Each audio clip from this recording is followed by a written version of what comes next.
אנחנו נתחיל מחר בעזרת השם לקרוא שוב את ספר התורה, נתחיל בפרשת בראשית.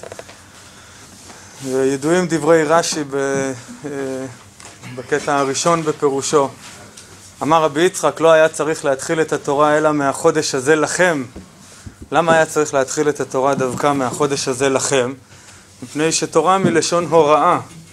התורה לא ניתנה לנו כדי שנדע את קורות ימי עמנו, אם לא שיש בכך משום מצווה בפני עצמה, היא ניתנה לנו כדי שנדע את הדרך אשר ילכון בה. ולכאורה הפרשה ההלכתית הראשונה בתורה היא פרשת החודש הזה לכם. זהו הציווי הראשון שבו הקדוש ברוך הוא פונה אל העם ומצווה עליהם את המצוות. אמנם למען האמת ישנן מצוות גם לפני פרשת החודש הזה לכם. לא רבות, אבל ישנן מספר מצוות. אם נאמץ את מניין המצוות של בעל ספר החינוך, שהולך כמעט תמיד בשיטתו של הרמב"ם, עד לפרשת החודש הזה לכם, יש לנו 3 מצוות. בספר בראשית יש לנו 3 מצוות, והמצווה הראשונה היא בפרשת בראשית, מצוות פרייה ורבייה. עוד 2 מצוות בספר בראשית, השנייה מצוות מילה, והשלישית איסור אכילת גיד הנשה. כן, המצווה הרביעית במניין המצוות של החינוך היא כבר המצווה לקדש את החודשים במועדם, וזאת מצווה שנלמדת מהכתוב הזה, החודש הזה לכם. אז יש לנו 3 מצוות בספר בראשית. למה אם כן אומר רש"י שלא היה צריך להתחיל את התורה אלא מהחודש הזה לכם? הרי גם אם נלך על פי מניין המצוות, יש לנו מצוות שנלמדות מתוך הסיפור של ספר בראשית. אז כנראה הסיבה לכך היא מפני שגם אותן 3 מצוות, אנחנו יודעים את דבריו של הרמב"ם בפירוש המשניות לחולין, בפרק גיד הנשה, יש מחלוקת רבי יהודה וחכמים לגבי השאלה מתי נצטווינו במצווה באותה הזהרה שלא לאכול גיד הנשה, והרמב"ם שם אומר כלל גדול, גם אותן מצוות שנצטווינו עליהן לפני מתן תורה, כאשר קיבלנו את התורה בסיני, התחלנו מחדש. שם יש נקודת ציון חדשה בחובה שלנו לשמור את מצוות השם, ומעתה כל המצוות, גם אלו שנאמרו לנו לפני שניתנה תורה בסיני, גם הן אנחנו מצווים לקיים אותן מפני החובה שניתנה לנו בסיני. ויש אומנם מן המצוות שאולי נשנו שוב. מצוות מילה נזכרה גם לאחר מתן תורה, בתחילת פרשת תזריע, וביום השמיני ימול בשר עורלתו. ייתכן שגם מצוות פרייה ורבייה נשנתה שוב. זאת סוגיה במסכת סנהדרין, כיוון שהכתוב אומר לאחר מתן תורה, שובו לכם לאוהליכם ואתה פה עמוד עמדי. כמו שאתה פה עמוד עמדי זאת הוראה על משה לפרוש מן האישה, שובו לכם לאוהליכם זאת הוראה לבני ישראל לחזור אל האישה. חז"ל באופן עקבי דורשים את המילה אוהל במקרא כאמורה על האישה בלשון נקייה. על שרה נאמר הנה היא באוהל, וחז"ל לומדים מזה הלכות שנוגעות לאישה, ואת השיר של פגעים, נגע לא יקרב באוהליך, חז"ל דורשים שלא ימצא אדם את אשתו ספק נידה בשובו מן הדרך. בכל מקום שכתוב אוהל אנחנו לומדים שיש כאן רמיזה ליחסי אישות בין אדם לאשתו, וזה גם מקביל למנהג חז"ל לדרוש את המילה בית. אוהל ובית אלו 2 המילים שאמורות על דיוריו של אדם, ודיוריו של אדם משמעם דיוריו עם אשתו. בהקשר שזה עתה עזבנו ישיבת סוכה, אנחנו יודעים את דברי הרמו שמלמד זכות על אלו שלא ישנים בסוכה, מפני שאין להם את האפשרות לישון שם עם נשותיהם, ובכך הם לא מקיימים תשבו כאין תודורו. מכל מקום אוהל ובית אלו מילים שנדרשות בקביעות על האישה, ולכן גם הכתוב שובו לכם לאוהליכם אמור על ההיתר לבני ישראל לחזור אל נשותיהם לאחר שהם פרשו מהן 3 ימים לפני מתן תורה. ואם כן גם המצווה של פרייה ורבייה ייתכן שהיא נזכרה שוב לאחר מתן תורה, וגם אם לא, העובדה שבמעמד הר סיני קיבלנו את כל ספר התורה, כולל את פרשיות בראשית ונוח, שבהן נזכרה מצוות פרייה ורבייה, מלמדת שהמצוות האלו חובה עלינו משעה שניתנה התורה ולא קודם לכן. האחרונים דנו ודייקו דיוקים רבים מלשונות הראשונים, מתי בדיוק נאמרה מצוות פרייה ורבייה. מפני שהמילים פרו ורבו נאמרו בתורה 3 פעמים. פעם אחת נאמר לאדם וחווה, פרו ורבו ומילאו את הארץ. פעם שנייה נאמר לנוח, לשון זו בדיוק, פרו ורבו ומילאו את הארץ, ושוב נאמר לו באותה פרשה לאחר שהוא יוצא מן התיבה, ואתם פרו ורבו. ויש מן הראשונים, שניים מגדולי הראשונים האשכנזים, רבי משה מקוצי בעל הסמג ורבי אליעזר ממץ בעל ספר יראים, שניהם מגדולי בעלי התוספות, שכתבו כדבר פשוט שמצוות פרייה ורבייה נאמרה לנו 4 פעמים. והלשון הזו קשה, מפני שאומנם פרו ורבו כתוב 4 פעמים, אבל הפעם הראשונה היא נאמרה ביום החמישי על הדגים. פרו ורבו מילאו את המים בימים, ואי אפשר להבין מכך הוראה על האדם לפרוט ולרבות. וייתכן שכוונתם על פסוק רביעי שנאמר ליעקב אבינו, אני כל שקי פרה ורבה. והלשון הזו אומנם נשמעת כברכה, אבל בגמרא ביבמות רבי יוסף לומד מכאן מקור לכך שהאיש מצווה על פרייה ורבייה ואישה אינה מצוות על פרייה ורבייה, מן הלשון אני כל שקי פרה ורבה בלשון יחיד. אם כן, רואים מקור לכך שהפסוק הזה גם הוא כולל מצווה על פרייה ורבייה, ונמצא בידינו 4 מקומות שבהם נאמרה לנו המצווה לפרוט ולרבות. אבל האחרונים דנו האם המצווה הזו נאמרה בפרשת בראשית או שהיא נאמרה בפרשת נוח. מה שורש הדיון? בנוח הרי נאמרו פעמיים המילים פרו ורבו, ורש"י על אתר אומר, וזה מקור הדברים מחז"ל, שהראשון לברכה והשני למצווה. אנחנו היום לא כל כך משתמשים בלשון הזו כברכה, אבל צריך לדעת שגם בזמן חכמים פרו ורבו הייתה לשון קבועה לברכה. מניין? כיוון שהתרגום של פרו ורבו פושו וסגו. ואנחנו אומרים עד היום בתפילת יקום פורקן שהיא ברכה, או לראשי הקהל וגדולי הדור, או לציבור המתפללים, אנחנו אומרים יפיש חייכון ויסגה יומייכון, שזה במילים בעברית שלנו יפרה ימיכם וירבה חייכם. הלשון פרו ורבו עד זמן חז"ל עדיין שימשה כברכה, ורש"י אומר שהפרו ורבו הראשון שנאמר בפרשת נוח הוא אמור לברכה והשני למצווה. מהו הפרו ורבו שנאמר לאדם הראשון? האם הוא נאמר רק למצווה או שהוא נאמר רק לברכה? יש מקום לומר שהמצווה שנאמרה לאדם, הלשון שנאמרה לאדם הראשון היא רק לשון של ברכה. מדוע? מפני שכשקוראים את הפרשה בשעה שנוח יוצא מן התיבה והקדוש ברוך הוא אומר לו פעמיים פרו ורבו, מגלים דבר מעניין. הפעם הראשונה זהה ללשון שנאמרה אצל אדם הראשון, פרו ורבו מילאו את הארץ. הפעם השנייה יש הדגשה, ואתם פרו ורבו. אתם, נוח ובניו, פרו ורבו. מה הטבעה של ההדגשה הזו? יש לה הנגדה. 2 פסוקים לאחר מכן נאמר, ואני הנני מקים את בריתי. ושם יש את ההבטחה שהקדוש ברוך הוא מבטיח לנוח שהוא לא ייתן עוד מבול על הארץ. ההקבלה, אתם פרו ורבו ואני הנני מקים את בריתי, מלמדת שאת הציווי לפרוט ולרבות כביכול הקדוש ברוך הוא יכול לצוות את נוח ובניו רק לאחר שהוא מבטיח להם שהוא לא ייתן עוד מבול על הארץ. ויש כאן סברה נפלאה. אנחנו מצווים מהקדוש ברוך הוא לפרוט ולרבות, ליישב את העולם, והקדוש ברוך הוא יכול ברגע אחד לתת מבול, למחות את כל העמל שאנחנו עמלים. האם יש היגיון במצווה כזו שאנו מצווים לפעול ולדאוג לכך שהעולם יתיישב, בעוד הקדוש ברוך הוא יכול במחי יד לבטל את כל עמלנו? אמנם כמובן המבול מגיע כעונש על מעשי בני אדם, אבל עד כמה שהעולם בנוי בצורה כזאת שעמלנו עשוי להיות לשווא, שאנחנו ניגע לריק ונלד לבהלה, אין מקום לציווי. לכן דווקא מתי שהקדוש ברוך הוא מבטיח לנוח שהוא לא ייתן מבול, שם יש מקום לציווי. אתם פרו ורבו, שמא תשאלו למה לנו לפרוט ולרבות, הנה אנחנו עכשיו בוגרים של קטסטרופה נוראה שאף אחד לא נשאר ממנה. התשובה היא, ואני הנני מקים את בריתי. אתם שותפים למעשה בראשית ואני מבטיח לתת את חלקי שלא יהיה עוד מבול על הארץ. מה שאין כן אדם הראשון שהיה לפני ההבטחה שלא יהיה עוד מבול על הארץ, נאמרה לו המצווה הלשון פרו ורבו רק כברכה ולא כציווי שהוא מחויב לעסוק בדבר שאולי לבסוף יתגלה כברכה לבטלה.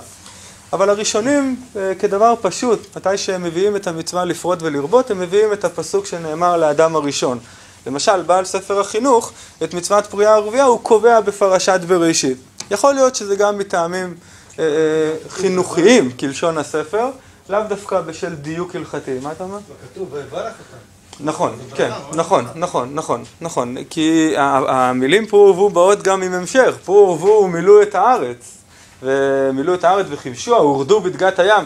אין לנו בפשטות חובה לכבוש וחובה לרדות את הארץ וחובה למלות את הארץ. ישנה הלצה ידועה שאומרים על אנשים שאחרי שהם קיימו פרו ורבו הם מקפידים גם לקיים ומילאו את הארץ. אולי נספיק לדבר גם על כך, על המצווה מדברי סופרים של בבוקר זרע את זרעך ולערב אל תנח ידיך.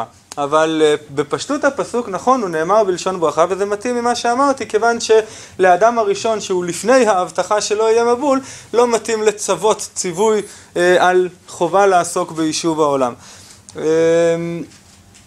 אני אמרתי שבספר החינוך ייתכן שהעובדה שהוא קבע את זה בספר בראשית אינה מהווה דיוק לשיטתו, מפני שהמחבר כתב את הספר כדי שיהיה לבן שלו חומר לימוד בשבתות. הוא מביא בהקדמה שהוא לא מעוניין שהבן שלו יסתובב ברחוב בשעה באחר הצהריים של שבת, אלא יהיה לו מה לעסוק בדברי תורה שנוגעים לפרשה. ויכול להיות שהוא העדיף שבכל מקרה, לפחות בפרשה הראשונה שמתחילים לקרוא בתורה, בשבת הראשונה בשנה, תהיה לו גם סוגיה לעסוק בה, ולכן הוא לא נכנס לשאלה האם יש לקבוע את המצווה הזאת בפרשת בראשית או בפרשת נוח.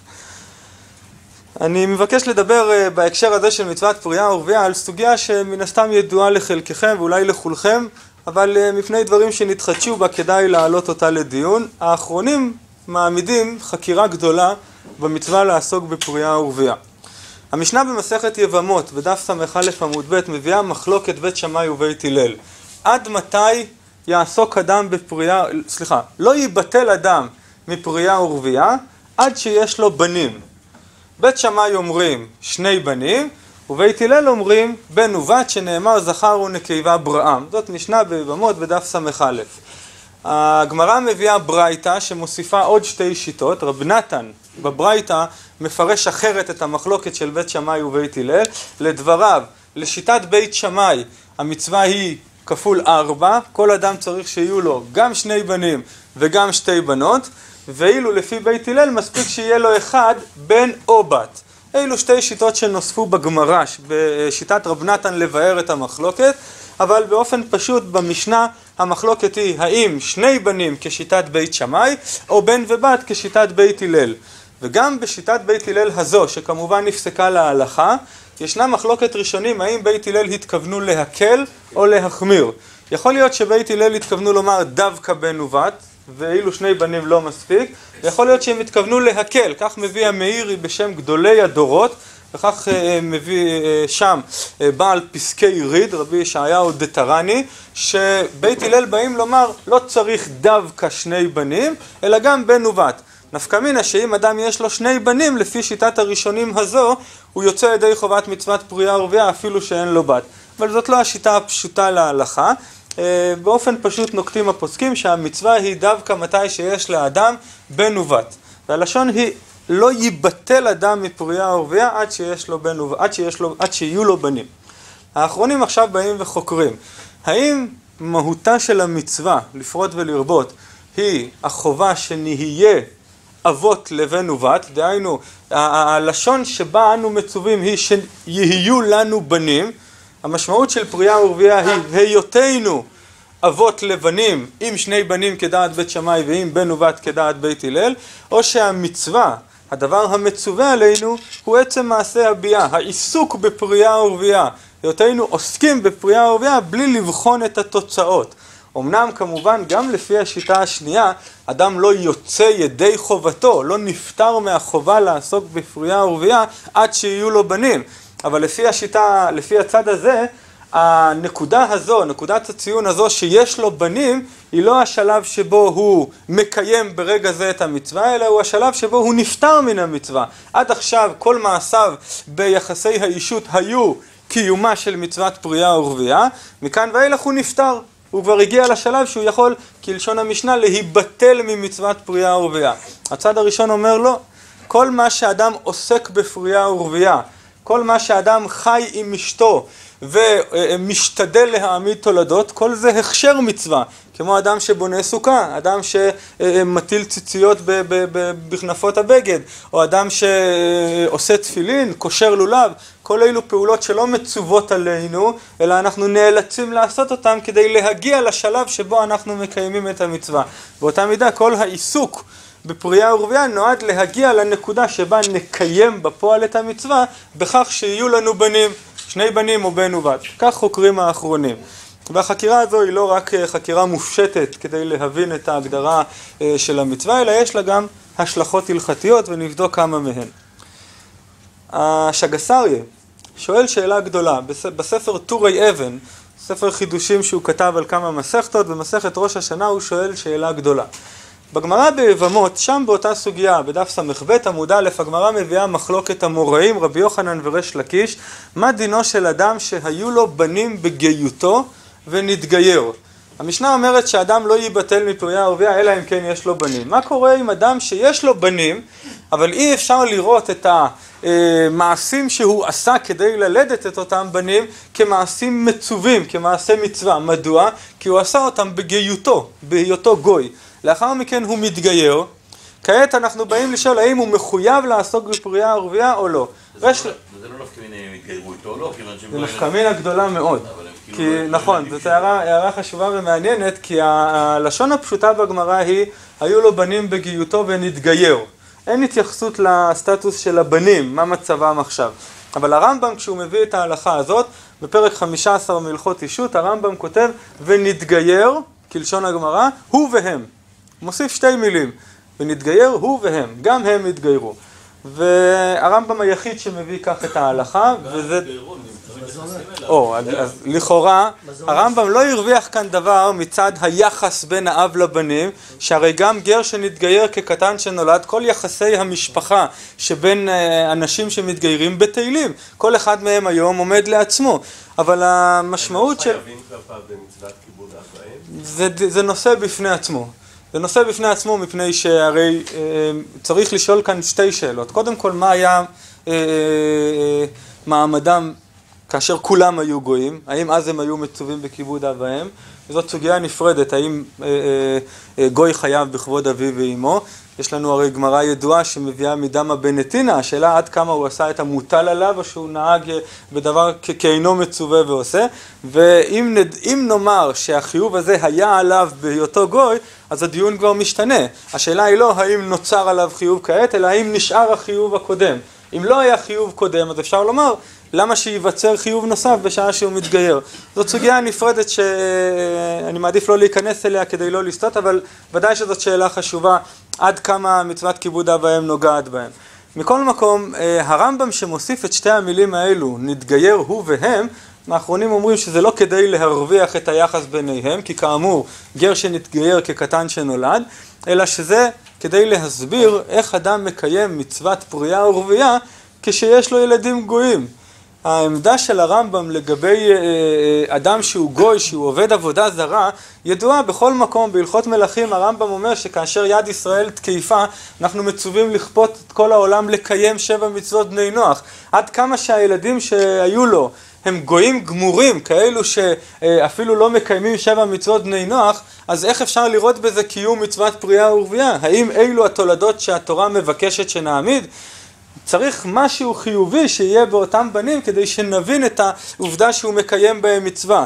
לא מפני שהם מיוחסים לו יותר כשהם מגוירים, אלא כדי שנבין איך בקיומם אדם מקיים את המצווה של התורה לפרוד ולרבות.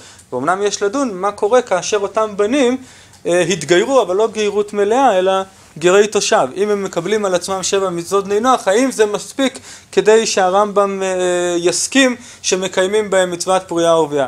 אבל זה ביחס להערה הזו, האם הבנים צריכים להתגייר או לא. הגמרא על כל פנים אומרת שהאדם שהיו לו בנים בגיותו ונתגייר, לדעת ריש לקיש לא קיים מצוות פרייה ורבייה, ולדעת רבי יוחנן שההלכה נפסקה כמותו, גם בפרק 15 מהלכות אישות וגם בשולחן ערוך ואבן העזר סימן א', הלכה פסוקה שאדם כזה קיים את מצוות פרייה ורבייה. שואל הטורי אבן שאלה גדולה. הרי יש לנו סוגיה בראש השנה, בדף כ"ח. הגמרא אומרת, כפאוהו ואכל מצה, יצא. אדם שאכל מצה בכפייה יוצא ידי חובה. שואלת הגמרא, כפו הומן. מיהי הישות שכופה עליו לאכול מצה?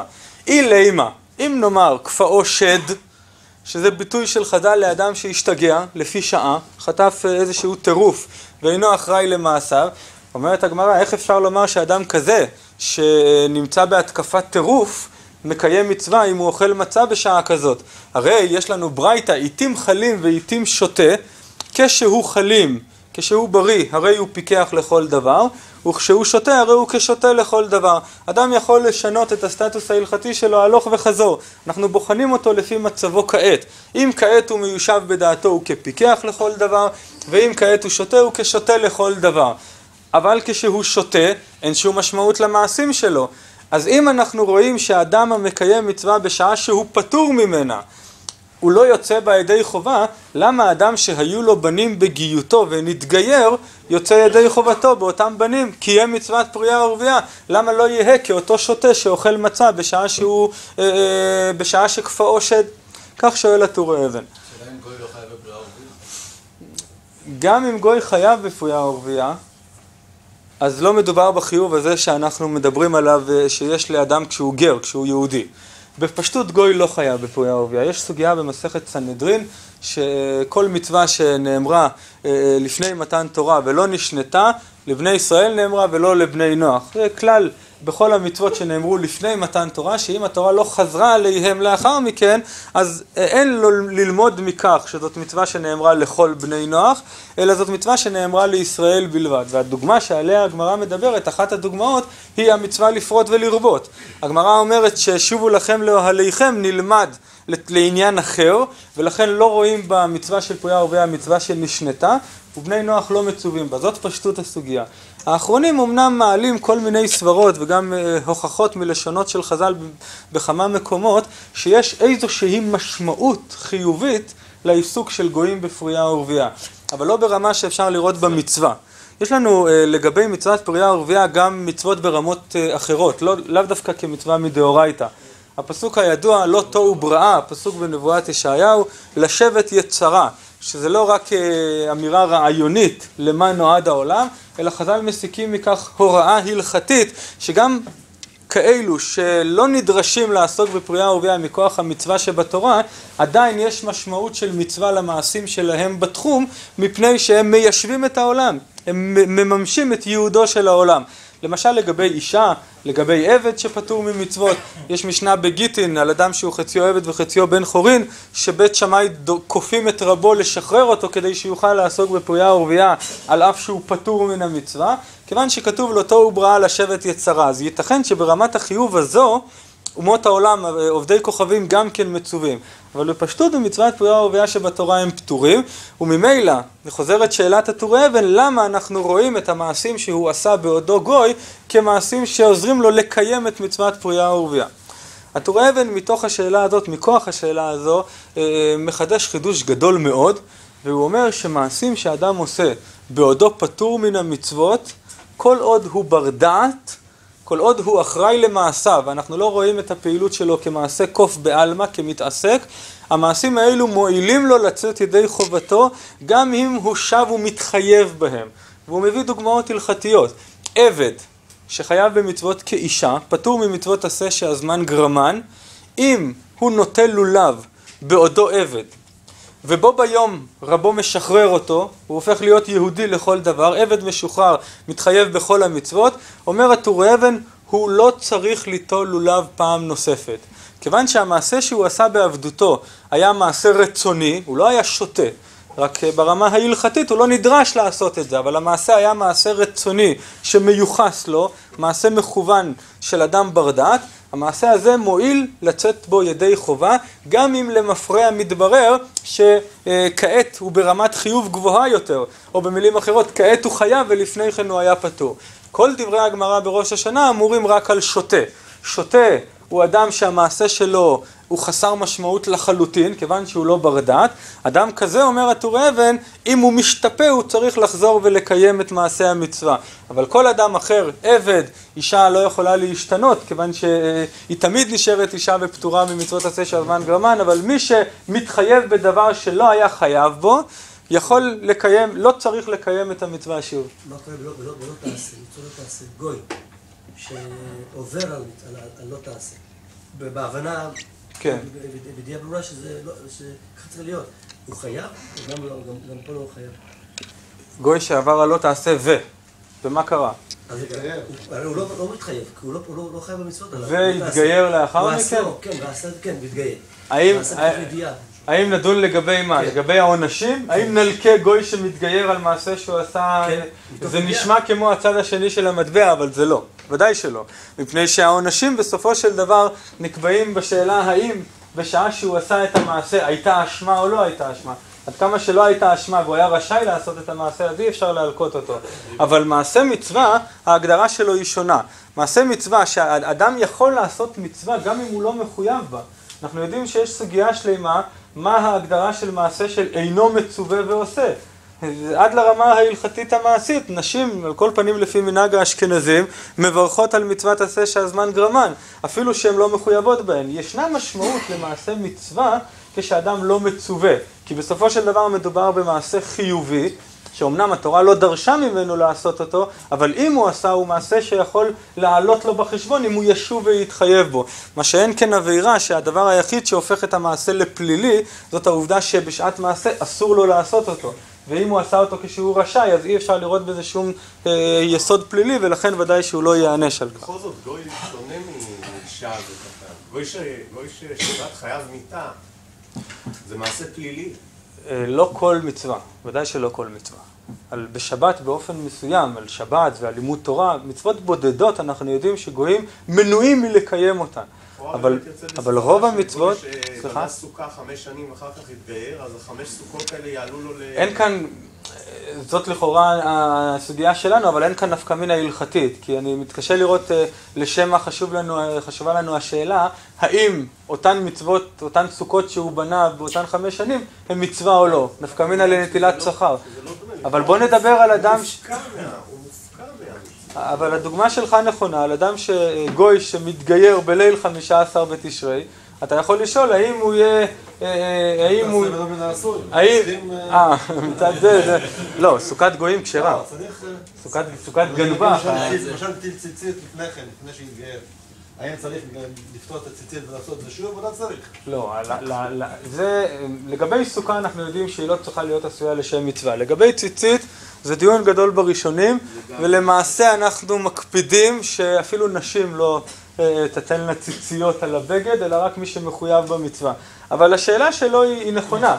לגבי גוי למשל שנוטל לולב, בוא ניקח את דברי הטורי אבן צעד אחד קדימה. למה הוא מדבר רק על עבד? בוא נשאל אותו. מה קורה כשגוי נוטל לולב ומתגייר בו ביום? האם הוא צריך ליטול לולב שוב או לא? לכאורה לפי דבריו, כיוון שהוא בא ליישב בכך את השאלה מהגמרא ביבמות שהיו לו בנים בגיותו, נראה שהוא יקיים מצווה. ואני באמת לא חשבתי על זה, למה הוא מביא אם כן דוגמה הלכתית של עבד? יכול היה להביא דוגמה של גוי. מה? העבד הוא כן, כמו אישה. החילוק הוא ברור, זה החילוק שהוא שואל. בהחלט, הבעיה שהגסריה בא ליישב בזה את סתירת הסוגיות בין ראש השנה לגבי שוטה לבין הסוגיה ביבמות שנאמרה על פרייה ורבייה של גוי. אם כן, הוא עצמו אומר שגם לגבי גוי ההסבר הזה תקף, שיש משמעות למעשה מצווה של גוי, אפילו שהוא פטור לחלוטין, לא כמו עבד שהוא כאישה.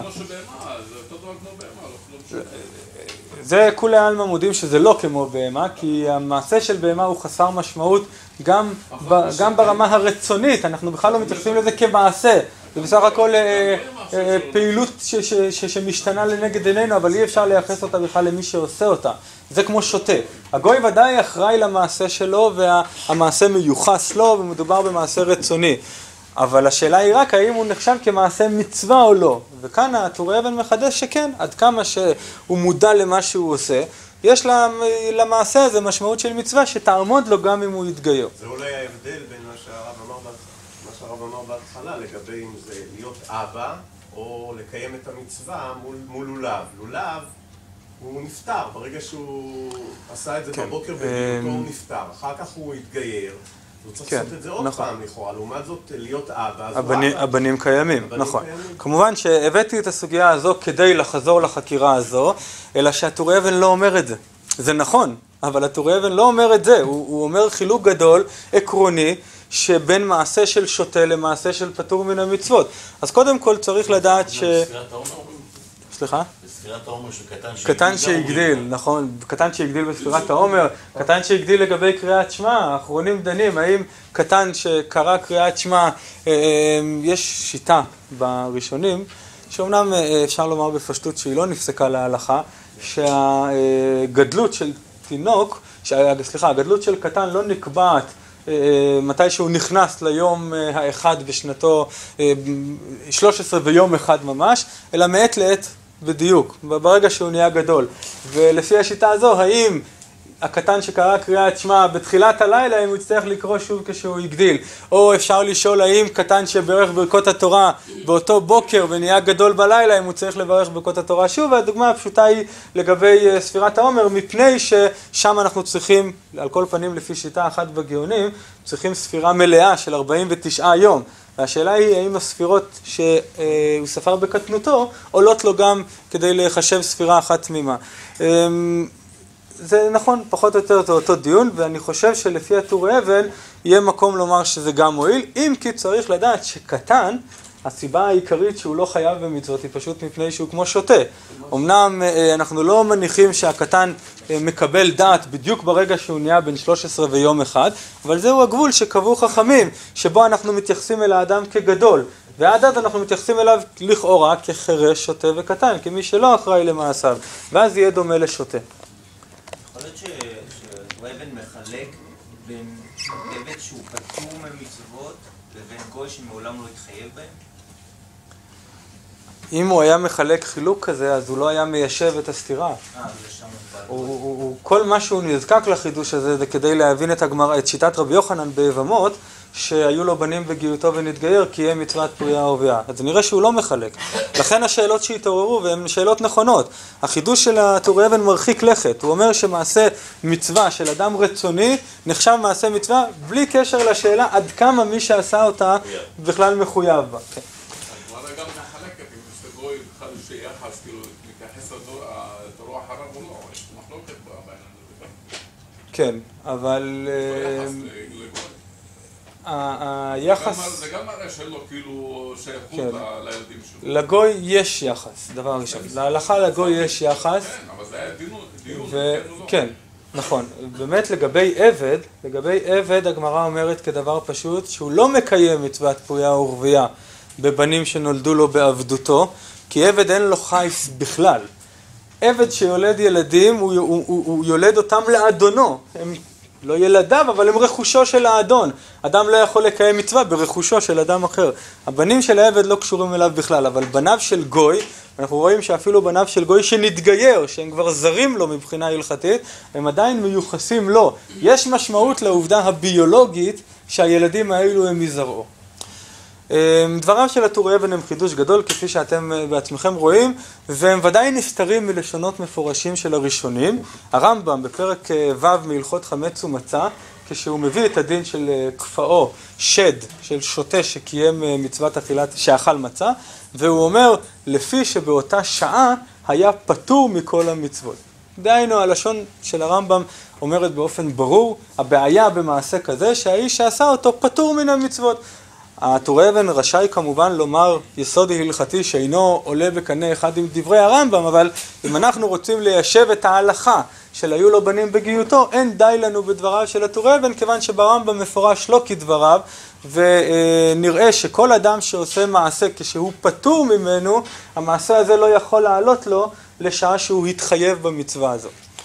אז האחרונים באים ומיישבים את השאלה הזו עם החקירה שבה פתחנו. כפי שעמדו כאן, המנחס חינוך במצווה א', על ספר החינוך, שמצווה א' בו היא מצוות פריה ורבייה, הוא אומר שמכאן ראיה שהמצווה בפריה ורבייה איננה החובה לעסוק בפריה ורבייה, או בלשונו לא מעשה הביאה הוא המצווה שנצטווינו, אלא העובדה שיש לנו בן ובת, העובדה שאנחנו אבות לילדים, שני בנים או בן ובת, היא זו שאנחנו מצווים עליה, ולכן אני לא צריך לבחון מתי בדיוק קיימתי את המעשה שהביא אותי למצב הזה, כל עוד אני כעת אב לבן ובת, אני כעת מקיים את המצווה לפרוט ולרבות. ולכן השאלה האם הגוי הזה בשעת הביאה קיים מעשה מצווה או לא, היא לא רלוונטית. הוא לא קיים שום מעשה מצווה. נצא מנקודת הנחה שמעשה של גוי שהוא אינו מצווה בו, אין בו מצווה כלל, ומכל מקום האיש הזה שנתגייר קיים את המצווה, כיוון שעכשיו הוא אב לבן ובת, וזאת המצווה שעליה ציוותה התורה במצוות פרייה ורבייה. והוא אומר את הסברה הזו כדבר פשוט, והוא מסביר בה עוד כמה הלכות. קודם כל באותה סוגיה, ביבמות בדף ס"ב, הגמרא מביאה עוד מחלוקת, הפעם בין רבי יוחנן לרב הונא, מה דינו של אדם שהיו לו בנים ומתו. לפי רב הונא, אדם כזה קיים את המצווה לפרוט ולרבות. הוא עשה את שלו, הגיע לשלב שהמשנה אומרת לו, אתה רשאי להיבטל ממצוות פרייה ורבייה, מה שקרה עם הילדים אינו בתחום אחריותו. אפילו שמתו הוא קיים את המצווה. רבי יוחנן אומר לא, אמנם כל עוד הם היו חיים, המצווה הייתה מקוימת בידו, אבל עכשיו שהבנים מתו, הוא שב ונתחייב במצוות פרייה ורבייה. אוקיי, זה כן. אדם שלא יכול להעמיד ילדים יותר. הוא לא יכול ליד המצווה. מה, כבר לוקחים את המצווה? כן. מילא אדם שיכול... מי יבוא אליו בטענות? אבל כל עוד אדם יכול להעמיד תולדות. ניתן דוגמה של מצווה. הגמרא בחולין בדף פ"ז, הגמרא מביאה על כיסוי אדם. יש מצווה לכסות את אדם אחרי ששוחטים חיה ועוף. הגמרא אומרת ככה, כיסהו הרוח פטור. אם אדם עמד לקיים את מצוות כיסוי אדם, באה הרוח ונשבה על הדם וכיסתה אותו באפר. הוא לא צריך לגלות את הדם ולכסות מחדש, הוא פטור מן המצווה. אבל אם שבה הרוח שוב והפכה את זה וגילתה שוב את הדם, הוא חייב עכשיו לכסות. מה שאין כן אדם שבעצמו כיסה את הדם ושבה הרוח וגילתה אותו, הוא לא מחויב. זו דוגמה יפה לענייננו, מפני שגם שם אנחנו רואים אדם שעשה את המוטל עליו, המציאות השתנתה והביאה אותו למצב שבו אילו הוא לא היה מקיים את המצווה, היינו אומרים לו תקיים אותה, אבל אומרת הגמרא לא, כיוון שהוא את שלו כבר עשה, הוא פטור. זה לכאורה מתאים לדברי רב הונא, שאדם שהיו לו בנים ומתו, פטור ממצוות פרייה ורבייה. אף על פי כן, ההלכה נפסקה כרבי יוחנן, שאדם כזה חייב במצוות פרייה ורבייה, ובכיסוי אדם ההלכה הפשוטה היא שהוא לא חייב לכסות. שהיו לו 10 ילדים ומתו, למה הוא לא הקים? צריך לשאול את הביוגרף של רבי יוחנן, מה קרה אחרי שמתו אותם ילדים. הוא לא יכול להבין את זה. למה אתה שואל? אתה רוצה תשובה טובה? היו לו 2 ילדים ומתו, אז הוא המשיך לקיים והביא ילד עוד 2 ילדים וגם הם מתו. הוא עשה את זה 5 פעמים. אתה שואל למה הוא לא עשה את זה? הוא עשה את זה 5 פעמים. היה לו 10 ילדים. אני אומר, אתה בוחן את הסיפור, היו לו 10 ילדים ומתו. אני אומר, תבחן את הסיפור מחולק ל5 חלקים. היו לו בנים ומתו, אז הוא המשיך וקיים את המצווה שוב ושוב ושוב. אנחנו לא מכירים את כל קורות חייו של רבי יוחנן כדי שנשאל, אבל ודאי שמבחינה רעיונית ההקשר מעניין מאוד. רבי יוחנן אומר, היו לו בנים ומתו, עוסק בסוגיה שהוא ממש מרא דעה ישמעיתא, נכון? לא חשבתי על ההקשר הזה, מעניין מאוד. רגע, זו מצווה מתמשכת כבר? קיימתי פעם אחת המצווה הזאת, וזהו.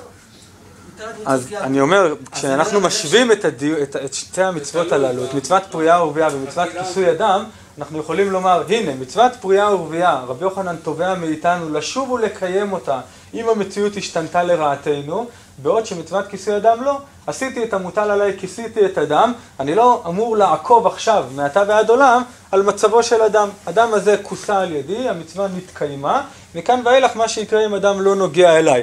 והתשובה שתבאר לנו את ההבדל בין שתי המצוות היא פשוטה. מצוות כיסוי אדם היא אקט מסוים מאוד שאנחנו מצווים לקיים בדם. אדם שוחט חיה, שוחט עוף, התורה דורשת ממנו לבצע אקט של כיסוי הדם. משעה שהוא ביצע את אותו מעשה מסוים שהתורה מצווה, אין לו שום אחריות על מה שקורה עם אדם. אבל מצוות פרייה ורבייה היא לא מצווה יבשה שדורשת מאיתנו אקט פורמלי לבצע אותו ולצאת ידי חובה. המצווה טומנת בחובה רעיון שמתבטא גם בהלכות של המצווה, והרעיון הוא שאדם מצווה להעמיד תולדות, אדם מצווה לעסוק ביישובו של עולם ולהגיע ככל שהדבר בידו, כמובן אדם נתון בתוך עולם עם חוקי טבע ועם מגבלות שלא תלויות בו, אבל ככל שהדבר בידו, אדם אמור להגיע לאותה נקודה שבה הוא אולי נאמר עוזב את העולם, או על כל פנים הוא בעולם במצב כזה שיש לו בן ובת. אם הם מתו, החיוב שב וחוזר אליו, מפני שכשאנחנו בוחנים את חייו במכלול, אנחנו אומרים, האיש הזה לא העמיד תולדות. את המכוון הבסיסי של המצווה לפרוט ולרבות הוא לא קיים, ולכן הוא מצווה שוב באותה מצווה שהוא כבר נפטר ממנה. מה שאי אפשר לומר לגבי כיסוי אדם, שאין כאן שום אמירה רעיונית שאנחנו צריכים לעקוב אחר אדם הזה ולדאוג שהוא יהיה מכוסה כל הזמן. אנחנו מצווים לעשות את אותו מעשה מסוים, לכסות את דמו. אם הוא לאחר מכן שב ונתגלה, אנחנו לא אחראים לו. אם זה כך, אז אדם שקיים את המצווה, הביא בן ובת, אבל לא שלב יש את המצווה. למה? אדם שלפי בית הלל, כן. או לפי בית שמאי, יש לו או שני בנים או בן ובת. כן. קיים את המצווה, אז הוא שימשיך לקיים את המצווה. כי יש מציאות של העולם שיהיה הרבה ילדים בעולם. ומה זה שונה מאדם שמתו לו? כלומר, אם יש מציאות של להמשיך לעשות, כל מצווה, למעשה, יש לה גם את הרובד הרעיוני וגם את הרובד היישומי, המעשי. ההלכות, כל הלכה משקפת רעיון מסוים שאנחנו חותרים אליו, אבל כשאנחנו באים להכיל אותו כהוראה שווה לכל נפש, שכל אדם ואדם מצווה בה, היא תמיד מקבלת אופי פורמלי, מקבלת הגדרה ברורה, כמה אנחנו מחויבים, כמה ראוי וכמה חיובי ויש עניין שאדם יעשה, אבל אדם לא מצווה וכמה הוא פטור בכלל. כל זה ברמה ההלכתית. זה נכון, אמנם, שמצוות פרייה ורבייה בוודאי כוללת את הרעיון שאדם יעסוק לעד, ככל שהדבר בידו בפרייה ורבייה, ובמצווה הזו, הרעיון הזה מקבל ביטוי גם ברובד המעשי, כי הזכרתי כבר, ישנה מצווה מדברי סופרים שנפסקת להלכה. קראנו לאחרונה בשבת חול המועד את מגילת קהלת, ושם החכם מכל אדם ממליץ לאדם, בבוקר זרע את זרעך, ולערב אל תנח ידיך, כי לא תדע איזה מהם יכשר. וזאת מצווה מדברי סופרים להמשיך לעסוק בפרייה ורבייה, גם לאחר שאדם קיים את המצווה, ובלשון הגמרא, היו לו בנים בילדותו, יישא אישה גם בזקנותו, אינני זוכר את הלשון המדויקת, אבל האחרונים דנים גם בשאלה האם ההיתר למכור ספר תורה כדי לישא אישה אמור גם על אדם שכבר קיים את מצוות פרייה ורבייה, מפני שעדיין הוא מצווה לפחות מדברי סופרים, לערב אל תנח ידיך.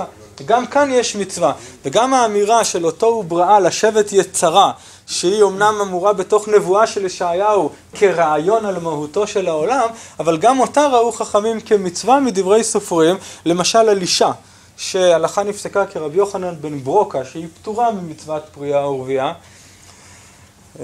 הרב ישעיהו לוי אמר לי פעם שבחדר לידה, כשהוא עמד לפני שאשתו ילדה, הוא עסק באותה שעה בסוגיה של מצוות פרייה ורבייה, וכשעלו בראשו דבריו של רבי יוחנן בן ברוקה שאישה אינה מצווה בפרייה ורבייה, הוא צחק.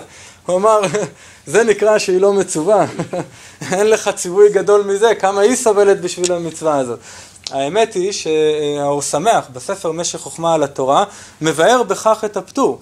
כיוון שהאישה כל כך סובלת בצער הלידה, לכן התורה לא באה ודורשת ממנה את המצווה. אי אפשר לבוא לומר לה, אי אפשר, התורה יכולה לומר לנו הכל, אבל יש כאן מעין התחשבות שהתורה אומרת, מי שכל כך סובל מזה, יעשה את הדבר מרצונו, ולא כדבר שכפוי עליו. אנחנו שאת... הצער הוא דיעבד, הוא לא לכתחילה. הצער הוא דיעבד, בעקבות חטא אדם הראשון. הילד השני זה כבר לכתחילה.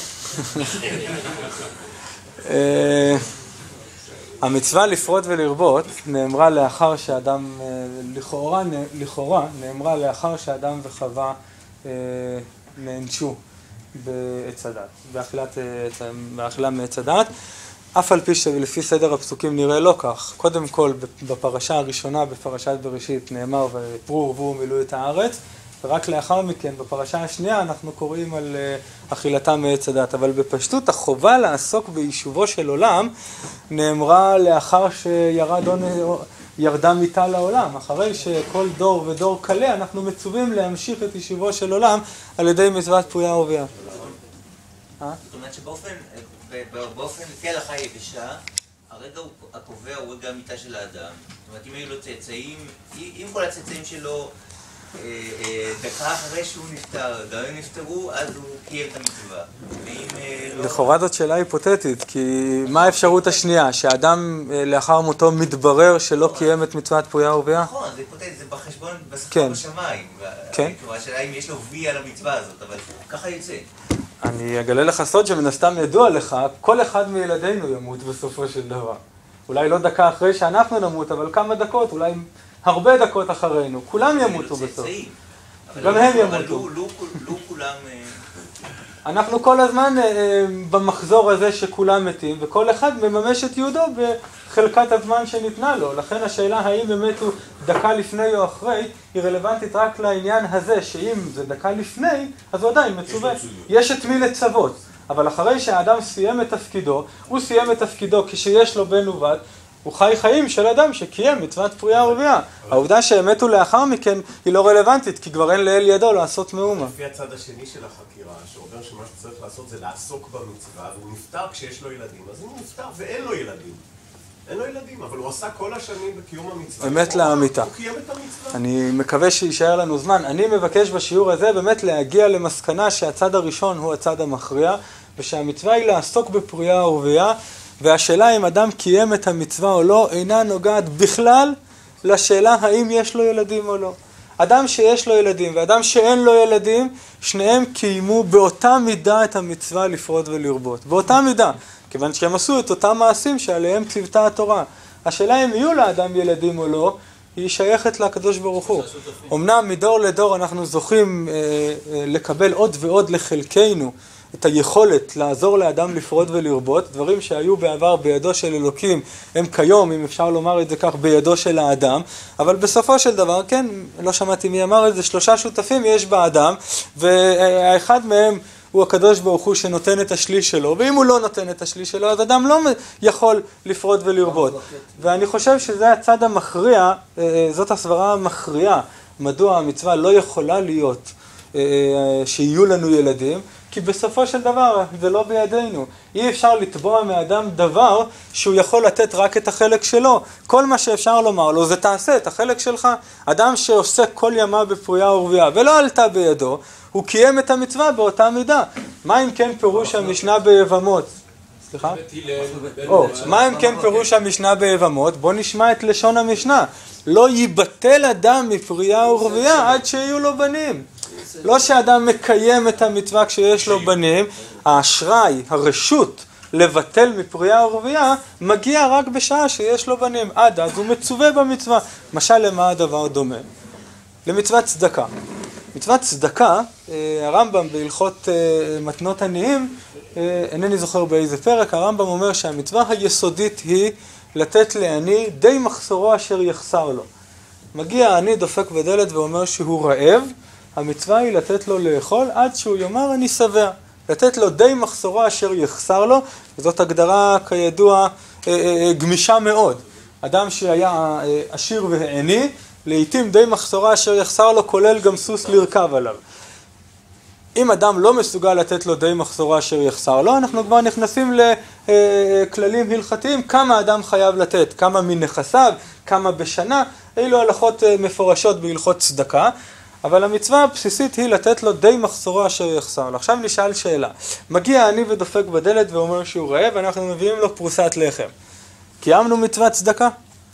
אותו מעשה של נתינת הפרוסה הוא מעשה של מצוות צדקה? בלי ספק, אני חושב. זה מעשה מובהק של קיום מצווה.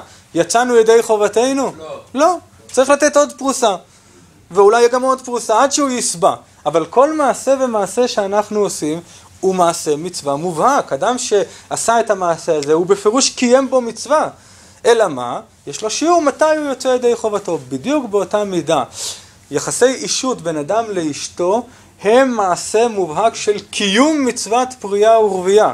אדם שעוסק אדם שחי עם אשתו כהלכה, מקיים במעשהו את המצווה לפרוט ולרבות. עד מתי? עד שיהיו לו בנים. כמחלוקת בית שמאי ובית הלל, אבל כל מעשה הוא מעשה מובהק של קיום מצווה. והמנחת חינוך אמנם נוקט לא כך, והוא אומר נפקא מינה גם לגבי השאלה של מצווה הבאה בעבירה. הדוגמה הפשוטה, מביאים ירושלמי בפרק השני של יבמות, כתוב בירושלמי שאדם מקיים את המצווה לפרוט ולרבות גם בבן ממזר. והדוגמה הפשוטה בדרך כלל של בן ממזר זה בן שבא מביאה אסורה. זה יכול להיות גם על ידי אונס או על ידי שוגג, באופן שהוא לא עבר עבירה בפועל, אבל בדרך כלל זה נעשה על ידי עבירה. אם כן, המעשה שהוא קיים עכשיו הוא מעשה של מצווה הבאה בעבירה, איך אפשר לומר שהוא מקיים בכך מצוות פרייה ורבייה? מכאן גם מוכיח המנחת חינוך שהמצווה לפרוט ולרבות איננה המעשה עצמו, אחרת לא היינו יוצאים ידי חובה בבן ממזר, אלא העובדה שיש לי בן ובת היא זו שנחשבת קיום המצווה. לכן כשיש לי בן ובת אני לא עובר עבירה באותה שעה, גם אם הבן הוא ממזר. זאת הסיבה שהירושלמי נוקט שמקיימים מצוות פרייה ורבייה בבן ממזר. כך מביא המנחת חינוך. הבעיה היא שיש לנו תוספות מפורש, המנחת חינוך מביא אותו, רק כיוון שהוא כל כך משוכנע בדבריו, הוא מעדיף להשאיר את דברי התוספות בקושייה ולא לחזור בו מחמתם. אבל בדבריהם מפורש שעצם מעשה הביאה הוא מצווה לכל דבר. תוספות שמופיע בכמה סוגיות בש"ס, בגיטין בדף מ"א ובבבא בתרא בדף י"ג, אותה משנה שהזכרתי מקודם, מי שחציו עבד וחציו בן חורין. אדם היה עבד ששייך לשני שותפים. אחד מן השותפים שחרר אותו, אבל שחרר אותו רק ב-50%, כי רק 50% היה שייך לו.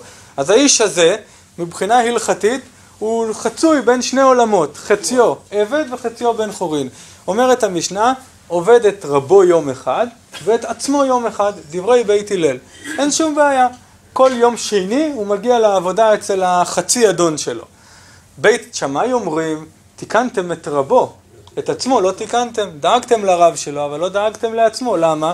לישא שפחה אינו יכול, שכבר חציו בן חורין, ליהודי עבד משוחרר, או כל יהודי אסור לישא שפחה שנאמר, לא תהיה קדישה, ולישא בת חורין אינו יכול, שכבר חציו שפחה, ושפחה לא יכולה להינשא לבן חורין.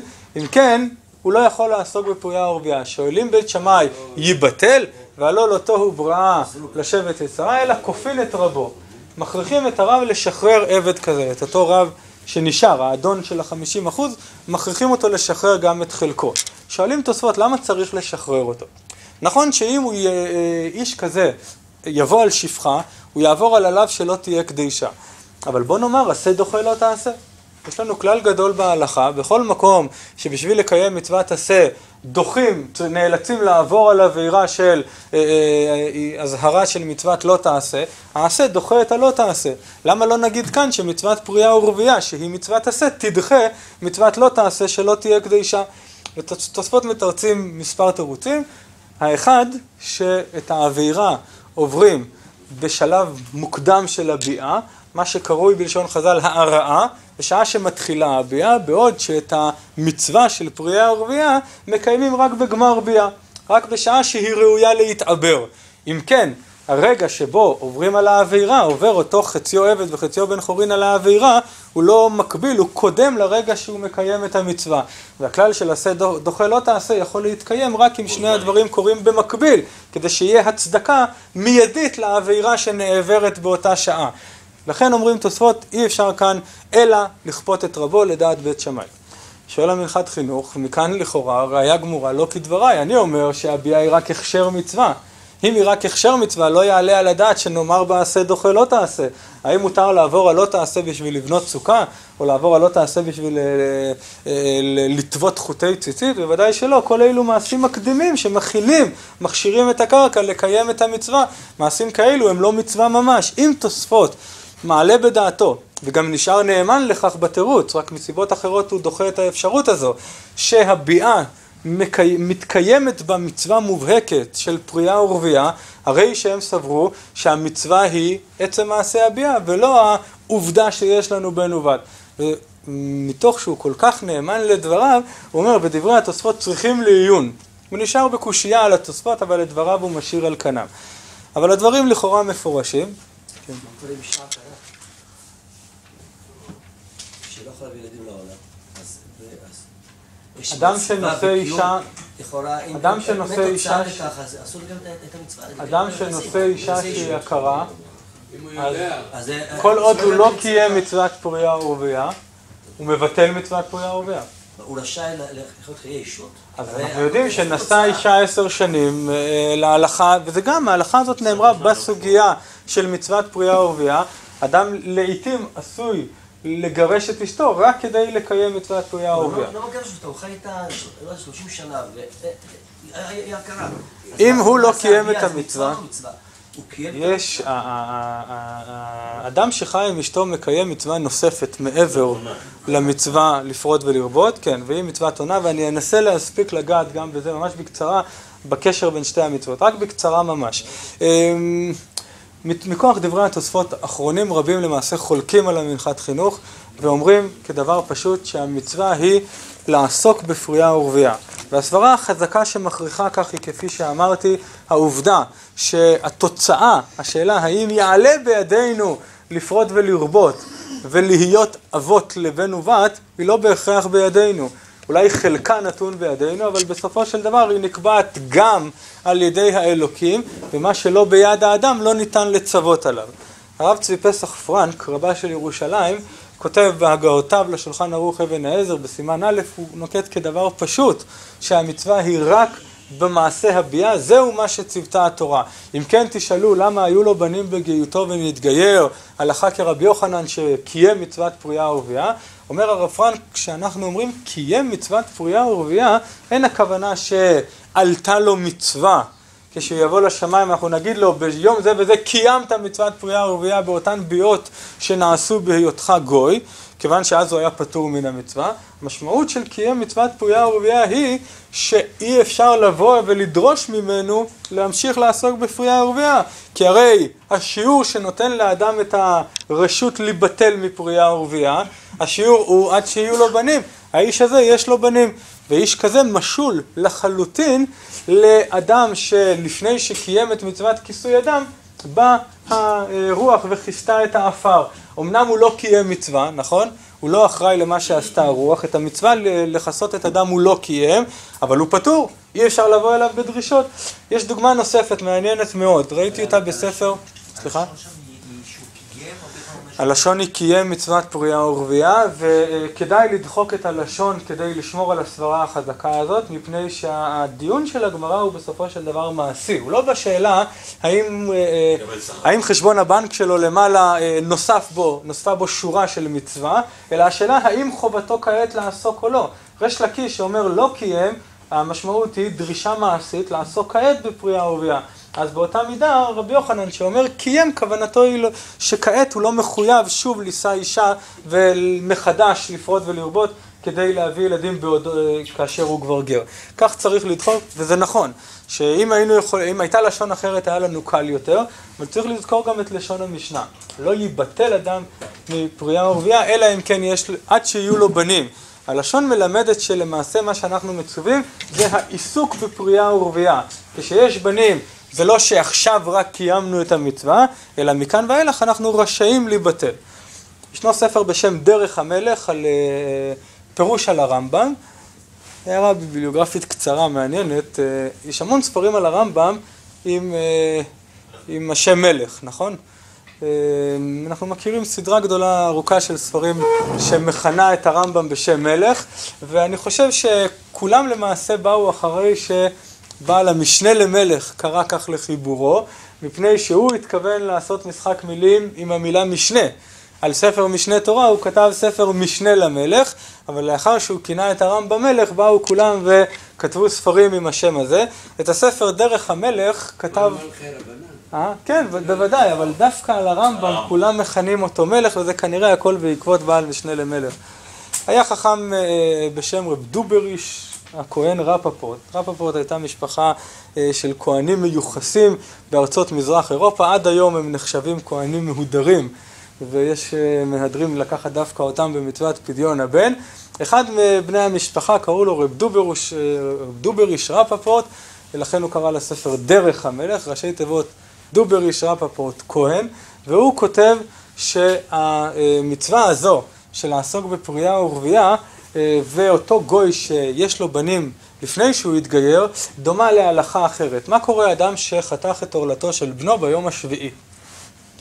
מגיע ליום השמיני, יש לו עכשיו מצוות מילה בזמנה, אבל אין עורלה. אין מה לחתוך.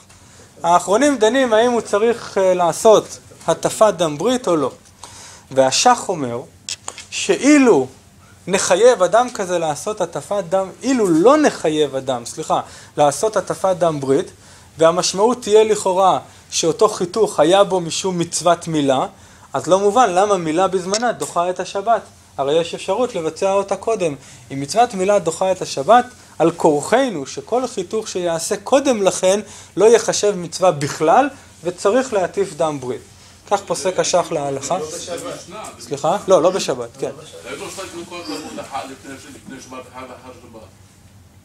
לא הבנתי. יש משנה שדנה בזה, אם היה לו שתי ילדים אמרו, לאחד לפני שבת, לאחד אחר שבת, הוא מה לאחד לא בזמנו, בשבת. כן, השאלה היא... לאמור אותו פעם להטיף דם. כן. לא, אני לא אכנס לזה, אני פשוט חייב לסיים, אבל בקצרה ממש, הש"ג אריה בסימן נ"ב, הוא דוחה את הטיעון של השח והוא אומר לו, יכול להיות מאוד שלא צריך להטיף דם ברית, ואף על פי כן, בוודאי שמילה בזמנה תדחה את השבת, בגלל שהעובדה שהאיש הזה נחשב מהול ולא צריך להטיף לו דם ברית, היא לא מפני שהתקיימה מצווה, שום מצווה לא התקיימה פה, אין שום משמעות לחיתוך העורלה ביום השביעי, אבל בשורה התחתונה, הילד הזה הוא נעדר היכולת לקיים בו את מצוות מילה.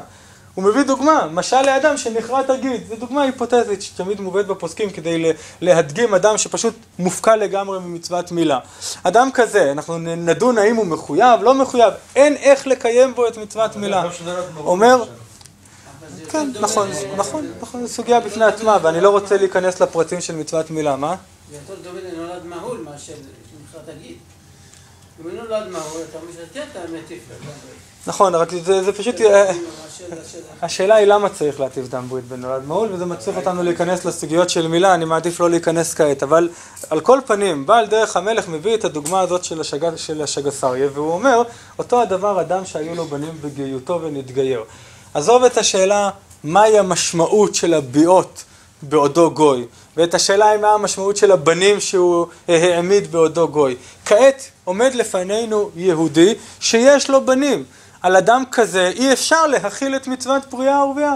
מצוות פריה ורבייה נאמרה רק על אדם שאין לו בנים, עליו אנחנו אומרים אל תיבטל ממצוות פריה ורבייה עד שתקיים אותה. אדם שיש לו בנים הוא כמו אדם שנימול ביום השביעי, המצווה נעדרת ממנו, כבר אי אפשר לקיים אותה. אמנם יש ששאלו מאוד על הסברה הזאת, ההבדל הרי ברור, שם באמת אין עורלה כדי לקיים בה את המצווה, אבל כאן יש אדם לפנינו, יכול עדיין לקיים, אבל התשובה היא, כמו שאמרתי, הדוגמה היא כיסוי אדם. עד כמה שהמצווה היא לעסוק בפריה ורבייה, כל עוד יש לאדם בנים, אנחנו מצווים לעשות את זה רק אם אין לנו בנים. אדם שיש לו בנים, עליו התורה לא דיברה. חשבתי להספיק לדבר גם על הקשר בין שתי המצוות, בין מצוות פריה ורבייה למצוות עונה. ברמב"ם רואים דברים נפלאים, אפשר לראות לבד, בפרק 15 מהלכות אישות, הרמב"ם כורך את שתי המצוות יחד. עד כמה שאנחנו מצווים בזה, אנחנו מצווים בזה, לא יותר. אדם לא מצווה לפרוט ולרבות מעבר למה שדורשת ממנו מצוות עונה, ומכאן למד הנציב בספר... לא, אדם, אבל הרמב"ם אומר שאם אישה מוכלת, לכאורה מצד מצוות עונה הוא פטור. המחילה הזאת לא מועילה לו כל עוד הוא לא קיים פריה ורבייה, הוא מצווה להמשיך לעסוק בפריה ורבייה. כמה הוא מצווה? בשיעור שנתנו חכמים למצוות עונה, מה הקשר בין הדברים?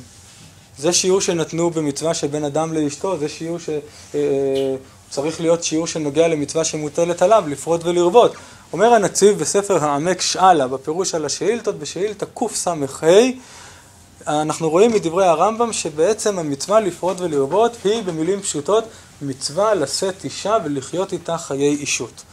מעבר לכך אדם לא נדרש, צריך להבין, פריה ורבייה זה לא אתרוג, שאדם מהדר ומחזר אחר המצווה. מצוות פריה ורבייה היא מצווה שבה התורה לוקחת את אחת הפעולות האנושיות הבסיסיות ביותר, שאדם נושא אישה וחי איתה חיי אישות ומעמיד תולדות והופכת אותה למצווה.